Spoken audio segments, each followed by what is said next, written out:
In this video, I'm going to be cleaning these wheels that are absolutely filthy with brake dust, and they got all caked up with brake dust because my parking brake got sort of stuck on and it burnt out the brake pads pretty quickly.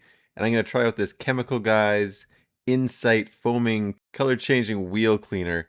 Now before I use the wheel cleaner, the first thing I'm going to do is spray down the wheels with a pressure washer, and this will remove any of the large debris and anything that's loose. It'll help knock it off before I start using the foam cleaner. Foam cleaner goes on very easily. Now it does have a bit of a smell on it. If you've used oven cleaner before, you will immediately recognize the smell that this gives off. So I wouldn't breathe it in. I wouldn't get it on your clothes either. And obviously don't get it in your eyes. I do spray down all the other wheels, so the cleaner did have some time to work its magic on this wheel. And now I'm going to come straight in with just using the pressure washer. I just wanted to see if I could just pressure wash it, hit it with the cleaner, and then pressure wash it again and have it come out perfect. That doesn't really seem to be the case.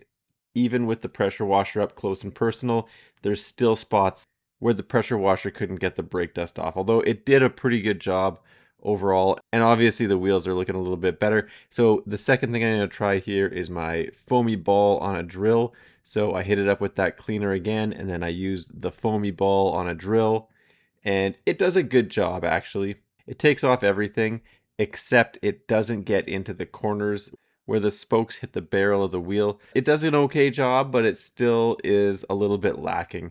So once again, I do spray the wheel down, get all that cleaner off. Like I said, the foamy ball, just because it's round, doesn't get into the corners. And the best thing I found to use was a Scotch-Brite pad. I'm using a blue Scotch-Brite pad here. They also make green ones for different levels of toughness. The Scotch-Brite's plastic, so it's not going to damage your rim. Now, I do wear a glove. I don't think it's oven cleaner, but it definitely is oven cleaner adjacent. You'll definitely notice there is a hint of oven cleaner while you're using this product. Now you can see that the cleaner did a really good job on that rim. For all the other wheels, all I did was use a Scotch-Brite pad. So I sprayed them down with the pressure washer, used the Chemical Guys cleaner, sprayed it one more time, used the Chemical Guys cleaner one more time with the Scotch-Brite pad, and sprayed them off one final time. That's it. Overall pretty fast and easy, and I did find the Chemical Guys product work well. Thanks for checking out my video. Don't forget to like and subscribe.